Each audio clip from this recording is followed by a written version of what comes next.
지난주 우리는 야곱의 무너진 가정, 깨어진 관계를 보았습니다. 처음에는 어떻게 해야 이 무너진 가정의 엉킨 실타래가 풀릴지 막막했습니다. 만약 인간의 노력으로 했다면 결코 풀리지 않았을 것입니다. 그런데 하나님이 야곱의 가정에 위기를 허락하셨고 그 위기로 인해 야곱의 가정이 하나로 수렴되는 것을 보았습니다. 물론 위기가 없이 가족이 하나가 되었으면 좋았겠지만 사람들은 위기 가운데 자신들의 잘못을 고치고 변화하려고 노력하기에 위기는 필연적이라 하겠습니다.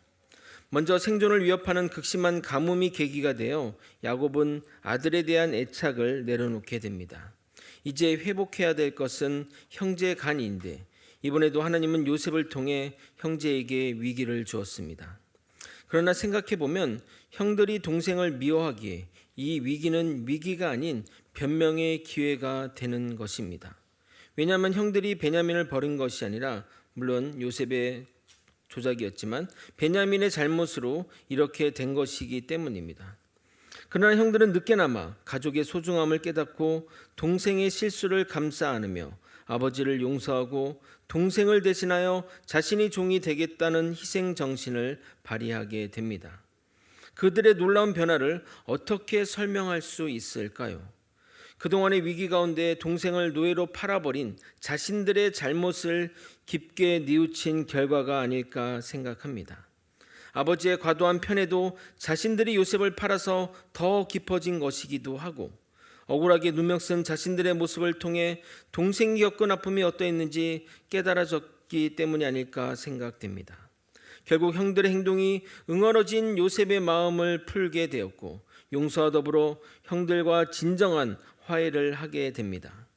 만약 형들이 요셉의 말대로 그냥 돌아갔다면 요셉은 사람을 보내 아버지만 모셔오고 그렇게 베냐민과 함께 살았을 것입니다. 당연히 형들은 가나안 땅에서 죽음을 맞이했을 것입니다. 오늘 살펴본 창세기 46장은 세 가지 이야기로 구성되어 있습니다. 물론 담고 있는 내용이 이전 본문과 달리 극적인 내용이 부족하여 읽는 재미가 줄어들지만 매우 중요한 내용이 담겨 있어 꼭 다루고 넘어가야 합니다. 야곱이 애굽으로 오는 과정 가운데 생긴 일들로서 나름의 의미들을 함께 살펴보도록 하겠습니다. 오늘도 말씀을 통해 하나님의 계획과 인도하심에 대해 깊게 생각해 보는 시간을 가지도록 하겠습니다. 오늘 읽은 46장이 나름의 중요한 의미를 가지는 이유는 이스라엘 일가의 애굽 이주 장면과 초기 정착 장면을 보도하기 때문입니다. 창세기가 기록하는 것은 아브라함의 자손들의 이야기이지만 이 성경을 읽는 사람은 모세의 지도로 출애굽하는 이스라엘 백성들과 가나안 정복 이후에 태어날 이스라엘 민족의 후손들이기에 모세는 그들을 위해 기록한 것입니다. 그러므로 그들에게는 왜 자신들의 민족이 약속의 땅 가나안을 떠나 애굽에서 정착했는지에 대한 답을 주어야 합니다. 또한 이스라엘 민족이 하나님의 섭리 가운데 애굽에 입성했다면 다시 출애굽하여 가나안 땅으로 다시 돌아오는 것에 대해서도 그 정당성을 알리고 왜 이스라엘 민족이 가나안 땅에 대한 권리를 가지고 있는지도 알려주어야 합니다. 만약 기근을 피해 땅을 버리고 도망간 것이라면 그들에게는 땅의 권리가 없어지는 것이지만 모든 것의 주인이신 하나님의 뜻을 따라 옮기는 것이라면 내용은 달라지는 것입니다. 그랬기에 가뭄이 끝나고 나서도 야곱의 가족이 다시 가나안 땅으로 돌아가지 않은 것입니다. 왜냐하면 하나님의 언약이 이루어질 때까지 애굽에 있으라고 하셨기 때문입니다. 그럼 어떤 내용이 있는지 본격적으로 살펴보도록 하겠습니다. 1절을 읽겠습니다. 이스라엘이 모든 소유를 이끌고 떠나 부엘세바에 이르러 그의 아버지 이삭의 하나님께 희생 제사를 드리니 야곱은 애굽에 가기 전에 부엘세바에 들러 하나님께 희생 제사를 드립니다. 그가 하나님께 희생 제사를 드리는 그 행위보다 그 장소가 의미가 있습니다. 왜 하필 이스라엘은 많고 많은 곳 중에 여기 부엘세바에서 희생 제사를 드리는 것일까요? 이 부엘세바는 그 아버지 이삭과 매우 밀접한 관련이 있는 곳입니다. 이삭의 때에 큰 가뭄이 닥쳤습니다. 그때 이삭은 그 가뭄을 피해 애굽으로 내려가려고 했습니다. 지금과 비슷한 상황이라 할 수 있습니다. 그런데 하나님이 꿈에 나타나 애굽으로 내려가지 말고 내게 지시한 땅으로 가서 거기서 거하라고 말씀하십니다. 그곳이 바로 브엘세바입니다. 그곳에서 하나님은 이삭에게 이렇게 약속합니다. 언약의 재확인이라고 할 수 있습니다. 창세기 26장 2절부터 4절을 읽어드리도록 하겠습니다. 여호와께서 이삭에게 나타나 이르시되 애굽으로 내려가지 말고 내가 내게 지시한 땅에 거주하라. 이 땅에 거류하면 내가 너와 함께 있어 내게 복을 주고 내가 이 모든 땅을 너와 내 자손에게 주리라. 내가 내 아버지 아브라함에게 맹세한 것을 이루어 내 자손을 하늘의 별과 같이 번성하게 하며 이 모든 땅을 내 자손에게 주리니 내 자손으로 말미암아 천하 만민이 복을 받으리라. 그 이후 이삭은 그곳 사람들과 여러 가지 우여곡절이 있었지만 잘 해결하고 그곳에서 우물을 파 기근을 해결한 이후에 블레셋 민족과 서로 불가침하기로 언약을 맺게 됩니다. 그리고 그것을 기리며 언약의 우물 7 우물이라는 의미로 브엘세바라 명명한 것입니다. 그래서 야곱은 가나안을 떠나 애굽으로 가야 하는 그 상황인지라 하나님께 묻고 싶었던 것입니다. 브엘세바는 하나님이 이삭에게 애굽으로 가지 말라고 한 곳이기에 정확한 답을 주실 것이라 생각했기 때문입니다. 아마도 야곱 마음 가운데 가나안 땅을 떠나는 것이 맞는가 하는 의문이 있었나 봅니다.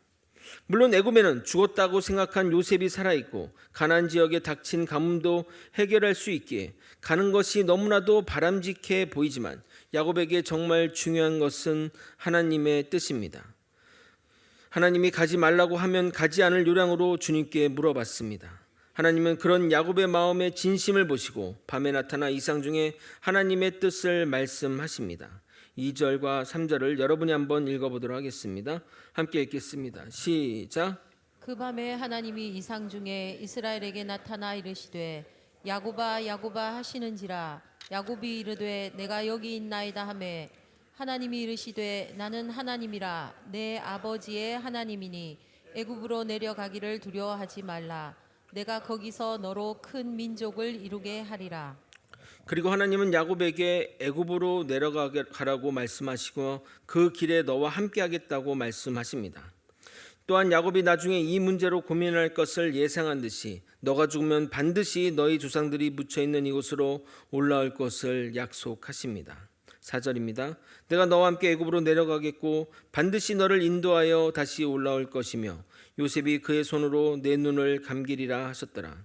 이스라엘 사람들은 죽어서 어디 묻히는 데에 대해 매우 의미를 두었습니다. 이렇게까지 하나님이 허락까지 받은 야곱은 이제 마음 편히 애굽으로 내려갈 수 있게 되었습니다. 5절과 6절을 읽어드리도록 하겠습니다. 야곱이 브엘세바에서 떠날새 이스라엘 아들들이 바로가 그를 태우려고 보낸 수레에 자기들의 아버지 야곱과 자기들의 처자를 태우고 그들의 가축과 가나안 땅에서 얻은 재물을 이끌었으며 야곱과 그의 자손들이 다 함께 애굽으로 갔더라. 이어지는 8절부터 27절까지는 야곱 자손의 족보입니다. 항상 설교자들도 성경 통독자들도 족보가 나오면 막막해지고 힘들어집니다. 아는 이름이 거의 없고 그 이름을 안다고 해서 무슨 의미가 있나 생각이 되기 때문입니다. 그러나 족보의 내용은 모른다 할지라도 족보의 자세한 내용들은 모른다 할지라도 족보 자체는 의미가 있습니다.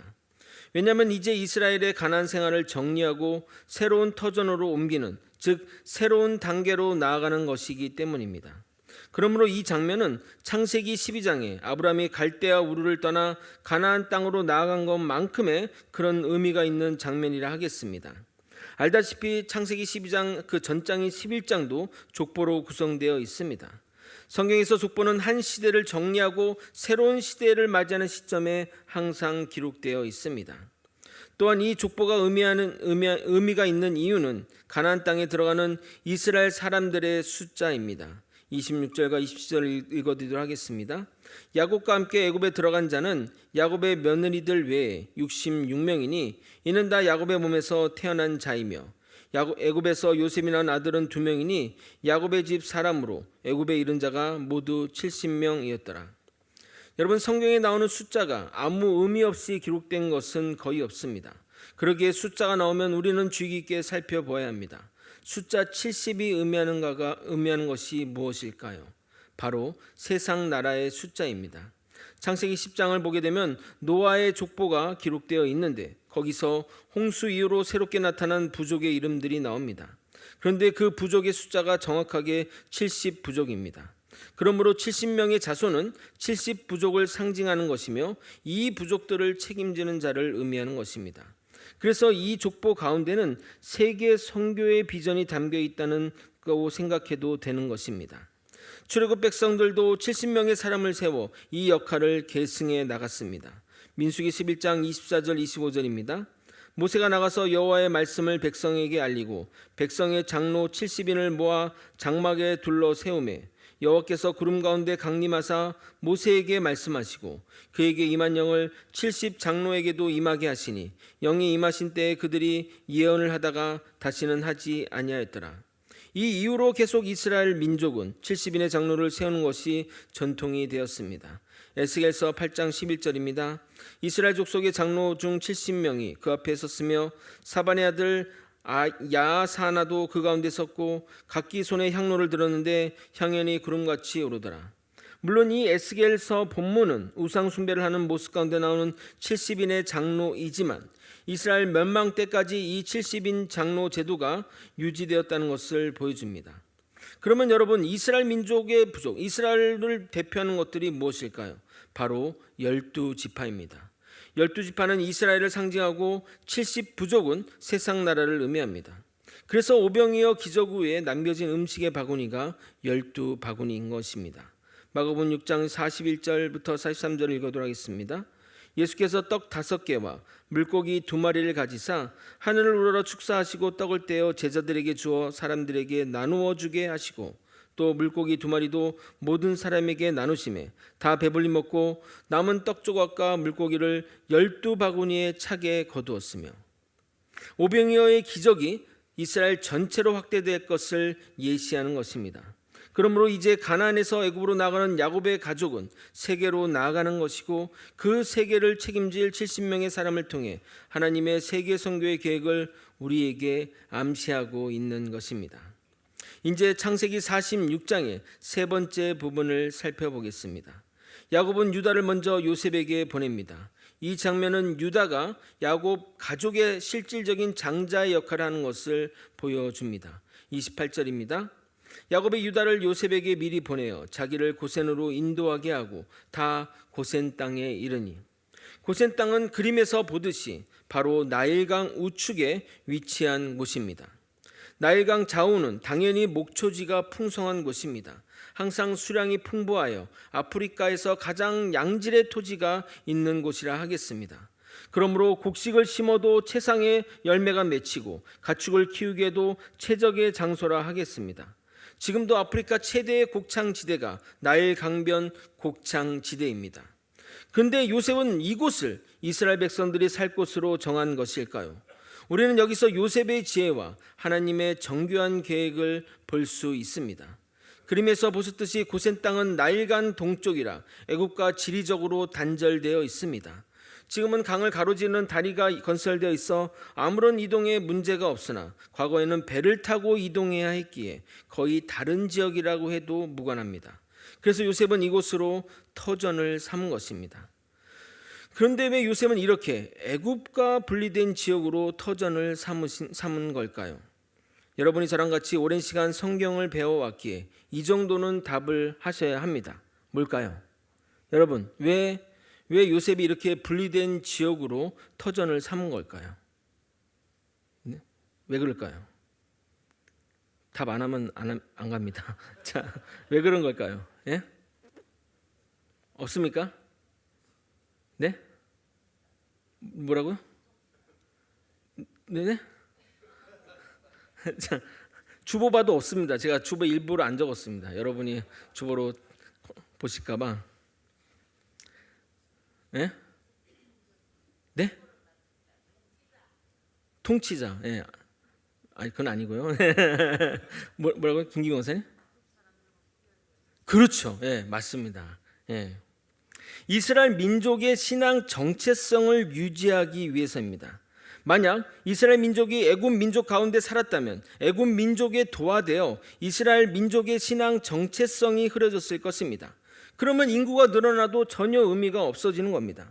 우리가 다니엘서에서 배운 대로 하나님이 다니엘과 세 친구를 바벨론 땅에 미리 보내 그들을 바벨론 땅의 지도자로 삼은 것은 앞으로 본격적인 이스라엘 민족이 바벨론 포로로 올 때 그들의 신앙의 정체성을 지키기 위해서입니다.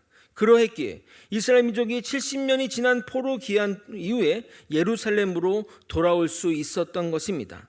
자손대대로 신앙 정체성이 확립되어 있기 때문입니다. 마찬가지로 하나님은 요셉을 미리 애굽으로 보내 나라의 총리가 되게 하고 야곱의 가족을 고센 땅으로 인도한 것은 그들의 신앙 정체성, 즉 여호와 중심의 신앙을 지키기 위해서입니다. 이것을 잘 깨달았다면 이후에 요셉이 하는 행동도 쉽게 이해가 될 것입니다.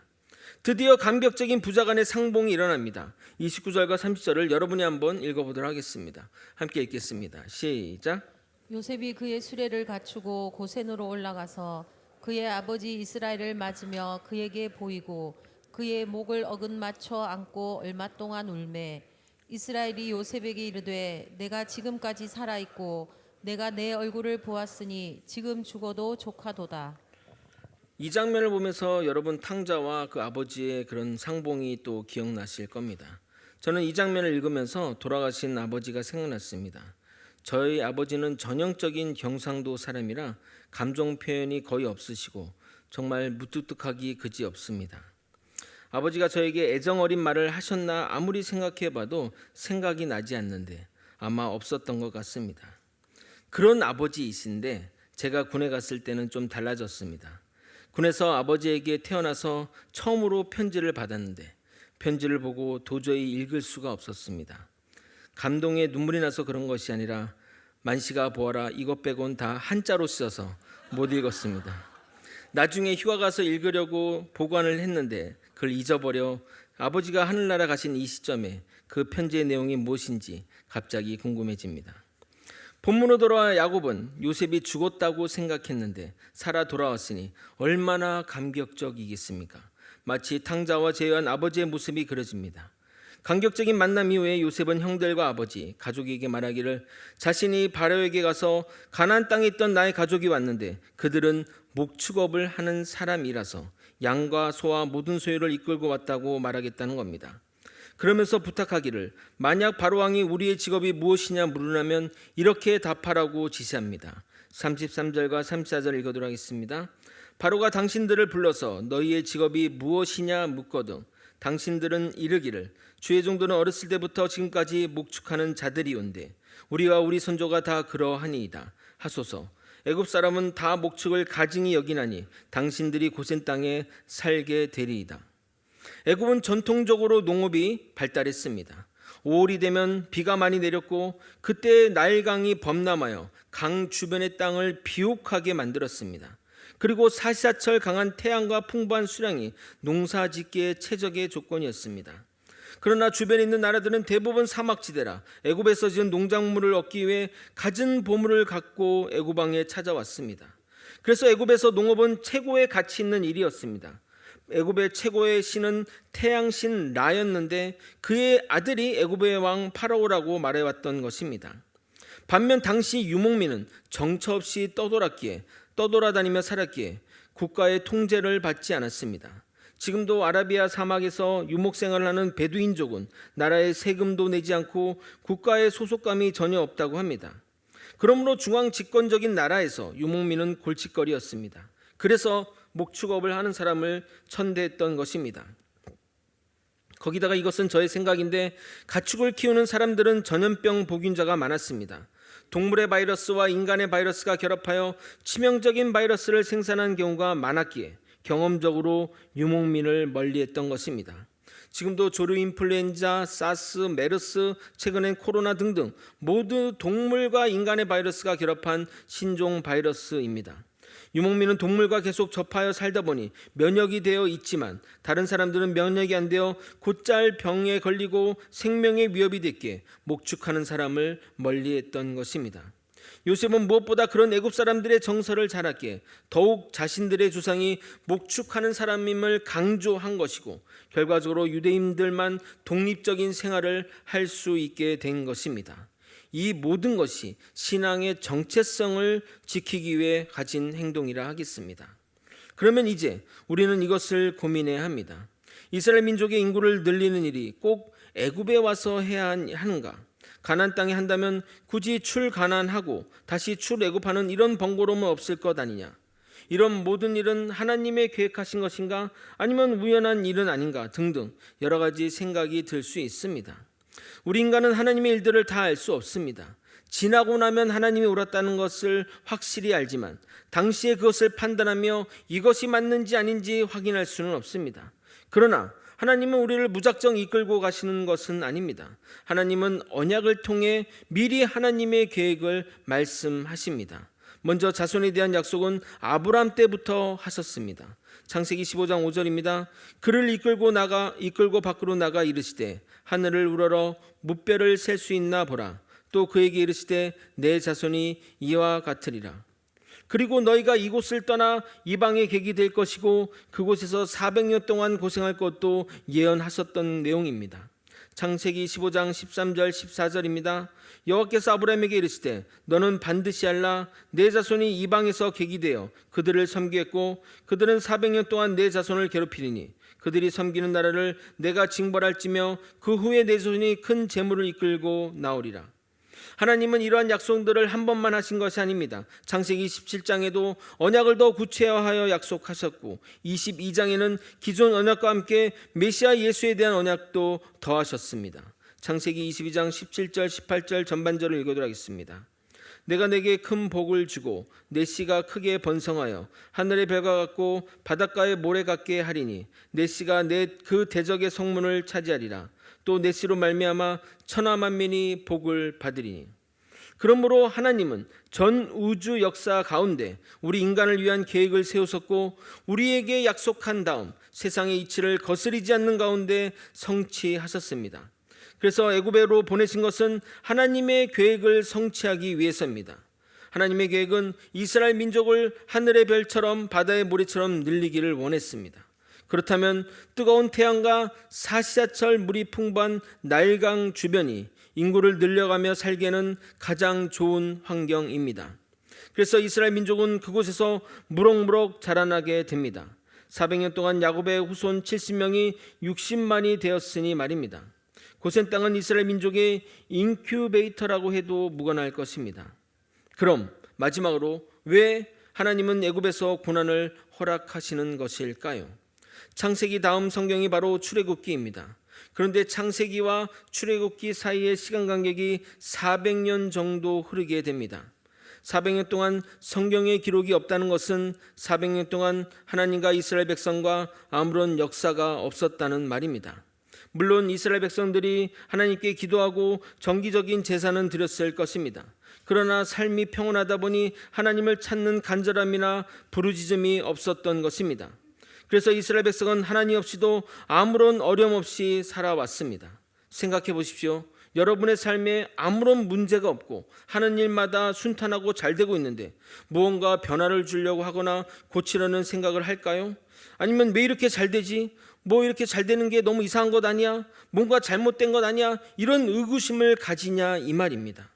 그러나 위기가 닥치자 이스라엘 백성들은 하나님을 찾기 시작하고 하나님이 제발 우리의 기도를 들어달라고 간절히 기도하니 그 소리를 들으시고 하나님이 그들의 삶에 직접 개입함으로써 성경의 기록이 다시 시작된 것입니다. 그러므로 우리의 변화를 위해서는 위기는 필연이라 하겠습니다. 고난이 닥치자 주님을 찾는 이스라엘 백성들의 모습을 한번 보도록 하겠습니다. 출애굽기 2장 23절부터 25절입니다. 여러분이 한번 읽어보도록 하겠습니다. 출애굽기 2장 23절부터 25절 PPT 보시고 한번 읽어보도록 하겠습니다. 함께 읽겠습니다. 시작. 여러 해 후에 애굽 왕은 죽었고 이스라엘 자손은 고된 노동으로 말미암아 탄식하며 부르짖으니 그 고된 노동으로 말미암아 부르짖는 소리가 하나님께 상달된지라. 하나님이 그들의 고통 소리를 들으시고 하나님이 아브람과 이삭과 야곱에게 세운 그의 언약을 기억하사 하나님이 이스라엘 자손을 돌보셨고 하나님이 그들을 기억하셨더라.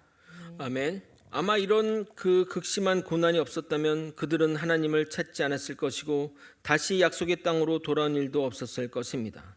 우리의 슬픔도 고난도 기쁨과 감사함도 모든 것이 주님의 인도하심 가운데 일어난 일입니다. 우리가 이 사실을 빨리 깨닫는 것이 잘 사는 비결이요 주님과 동행하는 삶이 되는 것입니다. 말씀을 정리하겠습니다. 애굽으로 떠나기 전 야곱은 하나님께 물어보게 됩니다. 그때 하나님은 애굽으로 나가는 길이 하나님의 계획 안에 있음을 알려주며 그곳에서 큰 민족을 이룰 것을 약속하십니다. 그리고 시간이 되면 반드시 이 땅으로 돌아올 것도 약속하셨습니다. 아브라함에게 하신 언약의 재확인이었습니다. 그래서 그의 가족 70명은 믿음으로 애굽으로 나가게 됩니다. 그런데 그들은 애굽의 수도가 아닌 고센 땅으로 이동합니다. 왜냐하면 큰 민족을 이루는 것보다 더 중요한 신앙의 정체성을 지키기 위해서입니다. 고센 땅은 나일강 동쪽으로 애굽과 지리적으로 떨어져 있고 그들이 목축업을 함으로 애굽 사람들과 물리적으로 떨어지게 된 것입니다. 이 모든 것이 하나님의 계획하심의 결과입니다. 미리 요셉을 보내시고 그를 총리로 만드시고 7년 풍년과 7년 흉년을 허락하사 야곱의 가족이 애굽으로 오는 조건을 만져서 거주할 땅과 신앙의 정체성을 지킬 물리적 심리적 장벽을 세우셔서 이스라엘 백성을 양육하기 시작한 겁니다. 매우 평화로운 시기이고 이스라엘 백성이 무럭무럭 성장하기 아주 좋은 환경을 허락하셨습니다. 그러나 그것이 꼭 좋은 것이 아닙니다. 그들은 평안함에 주님 찾기를 놓쳐버렸고 주님을 향한 간절함을 잃어버렸습니다. 물론 첫 번째 언약은 성취되었지만 말입니다. 이에 고난이 찾아왔고 이제야 이스라엘 백성들은 주님을 간절히 찾으며 살려달라고 간구한 것입니다. 그들의 기도를 들으시고 하나님이 기억하사 주님의 인도하신 가운데 주님과 동행하는 이스라엘 백성으로 돌아오게 된 것입니다. 이처럼 우리의 모든 것은 주님의 인도하심의 결과입니다. 심지어 고난도 위기도 주님이 우리를 이끄시는 도구입니다. 주님과 같이 우리의 마음을 만지시며 우리를 위해 선한 길로 인도하시는 분은 없으십니다. 우리가 눈을 들어 주님 바라보며 주님의 인도하심을 깨닫기를 예수 그리스도 이름으로 축원드립니다. 아멘. 함께 찬양하고 기도의 자리로 나가겠습니다.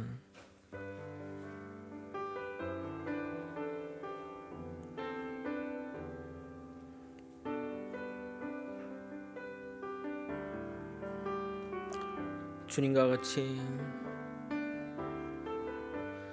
주님과 같이 내 마음 만지는 분은 없네. 오랜 세월 찾아 난 알았네. 내겐 주밖에 주님과 같이 내 마음 만지는 분 없네. 주님과 같이 내 마음 만지는 분은 없네. 오랜 세월 찾아 난 알았네. 내겐 주밖에 없네.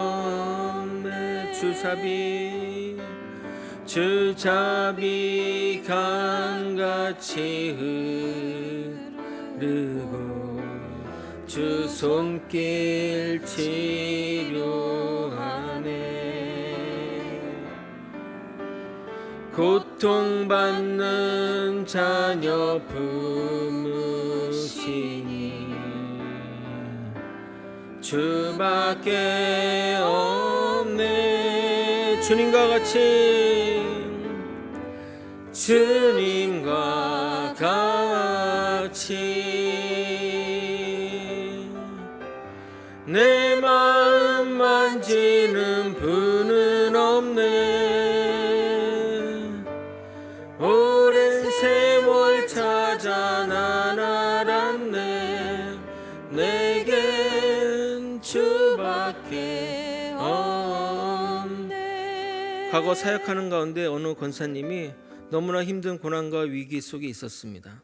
그분은 신실하셨고 정말 하나님 중심적으로 살아갔는데 이해할 수 없는 고난과 어려움이 닥쳤습니다.